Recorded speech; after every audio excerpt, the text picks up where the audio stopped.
Today, President Trump paused tariffs on countries for 90 days while raising China's tariff to 125%. Now, some industries are already preparing for what's to come. And tonight, we take a look at how these tariffs are impacting the home building and real estate industries. ABC 15's Emma Engel is working for you. She spoke with the CEO of a real estate investment company. She joins us live in the studio. So, Emma, what did you find out today? Jen, materials, labor, land, and finances, all things you need to build a property.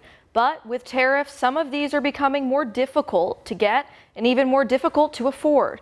The expert I spoke with says all the uncertainty brought upon by tariffs is leaving investors, builders, and buyers second-guessing their next move, creating a domino effect for the housing market. If you want us to produce more things in the United States, that is a fine goal, and there are ways to do it. The first way, create certainty. Certainty we are lacking due to tariffs, according to Darrick Barker, who is the CEO of Nectar, which is a commercial real estate investment company. Even the people who want to do the manufacturing, they don't know what to do because they don't know, what's going to be tariffed and what's not. Is it going to be permanent? Is it going to be temporary? Is it going to last 1 week? Is it going to last 1 year? Is it going to last 10 years? In a press release, the National Association of Home Builders estimates that $204 billion worth of goods were used in construction of both new multifamily and single-family housing in 2024. $14 billion of those goods were imported from outside the U.S., meaning approximately 7% of all goods used in new residential construction came from a foreign nation. Just China alone, 27% of the typical residential construction budget materials are coming from China. So that's a huge impact on just the material costs. With those material costs going up, Barker says builders will just build less, causing construction to decline everywhere. There will be fewer housing units built, rental and for sale.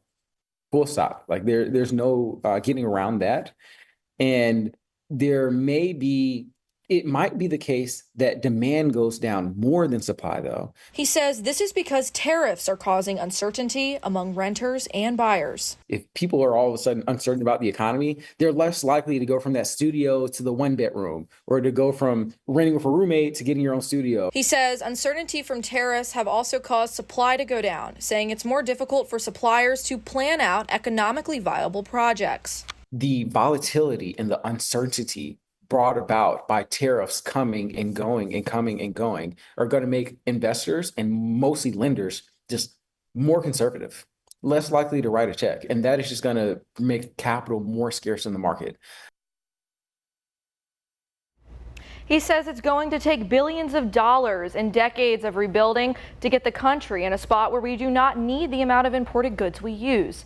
He says we need certainty, meaning we need consistency with these tariffs, which is not happening right now. Reporting live in studio, I'm Emma Engel, ABC 15 News. Emma, thank you. And according to the National Association of Home Builders, for most goods, the cost is passed on to the consumer. For example, the consumer would pay an extra $125 for a $500 washing machine.